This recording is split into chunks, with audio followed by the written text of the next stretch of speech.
ఈరోజు చాలా చాలా సంతోషమైన రోజు నాకైతే.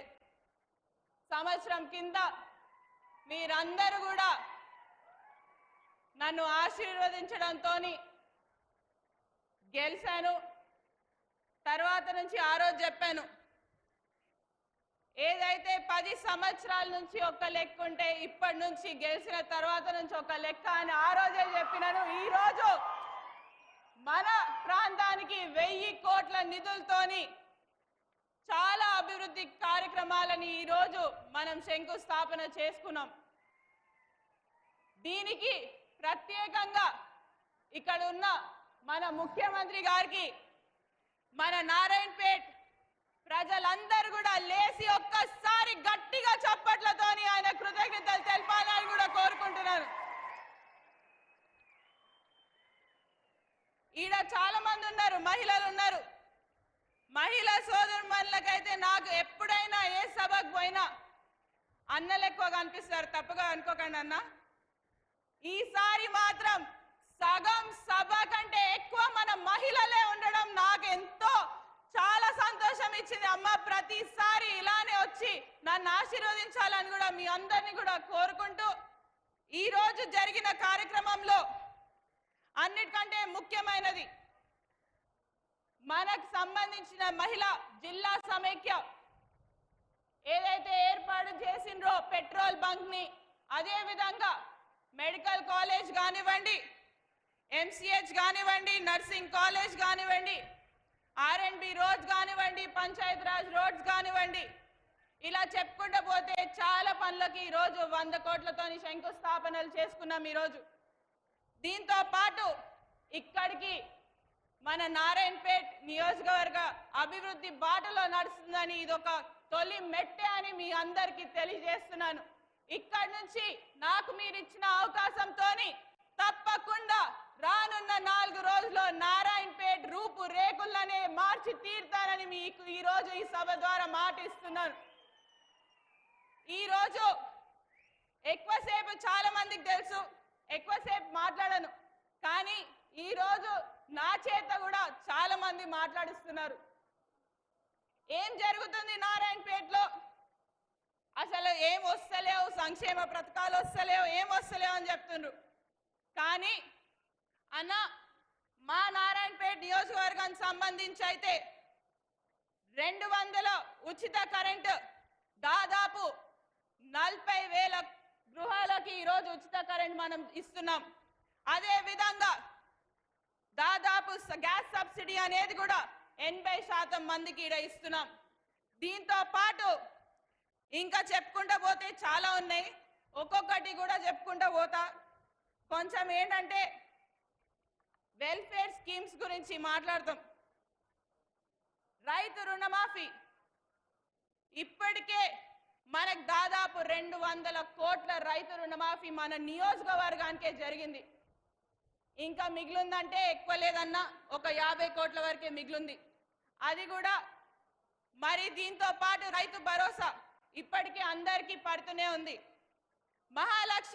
మహాలక్ష్మి ఫ్రీ బస్లో మా మహిళలందరూ కూడా ఈరోజు దాదాపు 1,26,00,000 మంది ఈరోజు ప్రయాణించిండ్రు. దాంట్లో 58 crores వరకు మనం ఇచ్చినామన్న నారాయణపేట నియోజకవర్గానికి. గృహజ్యోతి 200 యూనిట్లు, ఇంతకుముందు నేను చెప్పినట్టు 40,000 ఇండ్లకి. గ్యాస్ సబ్సిడీ 31,000 ఇండ్లకి. దీంతో పాటు అన్న ఎల్ఓసి కానివ్వండి, సిఎంఆర్ఎఫ్ కానివ్వండి, కళ్యాణ్ లక్ష్మి కానివ్వండి, మా నియోజకవర్గంలో ఇంతకుముందు ఒక ఆనవాయితీ ఉండే అన్న, వీడు మనోడా కాదా, మనోడా అయితే ఇస్తాం, మనోడు కాకపోతే ఇయ్యం. అంతేనా? కరెక్ట్ చెప్తున్నా లేదా? కరెక్టా? మనోడు కాకపోతే చించి పక్కన పడేయాలి, చెక్ వచ్చినా కూడా చించి పక్కన పడేసే రోజులు ఉండే అన్న. ఈ రోజు నాకు చేతికి శాంక్షన్ అయిన ప్రతి ఒక్క ఎల్ఓసి, ప్రతి ఒక్క సిఎంఆర్ఎఫ్ చెక్లు, ప్రతి కళ్యాణ్ లక్ష్మి చెక్లు ఈరోజు వెంటనే అందజేస్తున్నాం ఎప్పటికప్పుడు. ఎవరు పైన ఎవరు కింద, వీళ్ళు మావాళ్ళు కాదు. నేను మీ బిడ్డని, మీ నారాయణపేట్ బిడ్డని కాబట్టి మీరందరూ ఆశీర్వదిస్తేనే నేను ఎమ్మెల్యే అయినా. తప్పకుండా ప్రతి ఒక్కరికి కూడా సంక్షేమ పథకాలు అందే విధంగానే ముందుకెళ్తాం. మీరన్నట్టు ఇంకా కొంతమంది చాలా అంటున్నారు. ఇంకా చెప్పాలంటే అసలు చెప్పుకుంటూ పోతే వాళ్ళ గురించి మాట్లాడదలుచుకోను. నేను అసలు మాట్లాడను కూడా. నేను చేసే పనుల గురించే మాట్లాడతా, నేను చేసే ప్రజా సేవ గురించే మాట్లాడతా. పక్కనోడి గురించి ఏం చేసుకోక వాళ్ళు ఇప్పటి వరకు ఏం చేసిండ్రో మీరందరూ చూసి నేనంతా కూడా చూసిన. ఇదే విధంగా నేను కేవలం కొన్నే అన్నా, ఇంకా కొన్ని పనులు ఉన్నాయి మా దగ్గర మేజర్గా చేయాల్సినవి. మీరు ఎలా అయినా సాగునీరు ద్వారా మనకి మక్తల్, నారాయణపేట, కొడంగల్ లిఫ్ట్ ఇరిగేషన్ ఎలా అయినా ఇచ్చిండ్రు. అదే విధంగా ఇంకా కొన్ని ప్రాంతాలు ఉన్నాయి చిన్న ఇరిగేషన్ స్కీమ్స్ ద్వారా, కొండాపూర్ కానివ్వండి, లేకపోతే అటువైపు కోయల్కొండలో గణపతిరాయ్ చెరువు కానివ్వండి. ఈ రెండు చేస్తే మాత్రం తప్పకుండా నీళ్లు పూర్తి స్థాయిలో నారాయణపేట నియోజకవర్గానికి మొత్తం కూడా అందుతాయని మీకు ఇక్కడ నుంచి మా రిక్వెస్ట్ అన్న. దీంతో పాటు మంచినీటి సరఫరా ఇప్పుడే నారాయణపేట నియోజకవర్గంలో నారాయణపేట టౌన్కి చాలా ఇబ్బందులు అవుతున్నాయి అన్న. మిషన్ భగీరథ ఏర్పాటు చేసినప్పటి నుంచి మా కనెక్షన్ ఆల్మోస్ట్ మన్యంకొండ నుంచి వస్తుంది. అది ఎక్కడైనా ఒక్క దగ్గర కట్ అయినా చాలా ఇబ్బందులు అవుతున్నాయి. దానికి ఏదైతే ఆల్మోస్ట్ ఒక మిషన్ భగీరథ అప్రోచ్గా మీకు ఒక లెటర్ ఇవ్వబోతున్నాము. దాంట్లో మక్తల్, నారాయణపేట, కొడంగల్ వరకు నీళ్ళు వచ్చే విధంగా ఆ ప్రపోజల్ అనేది తయారు చేయించాము. డిపిఆర్ అనేది ఉంది. అది ఒకసారి మీరు చూసి తప్పకుండా మాకు శాంక్షన్ చేయాలని కూడా కోరుతున్నాం. ఇదే విధంగా ఇప్పటికే మన ముఖ్యమంత్రి గారు నేను ఇచ్చిన లెటర్లన్నిటికీ కూడా దాంట్లో ఇచ్చిన లెటర్లో మన ధన్వాడ డిగ్రీ కాలేజ్ ధన్వాడ మా సొంతూరు.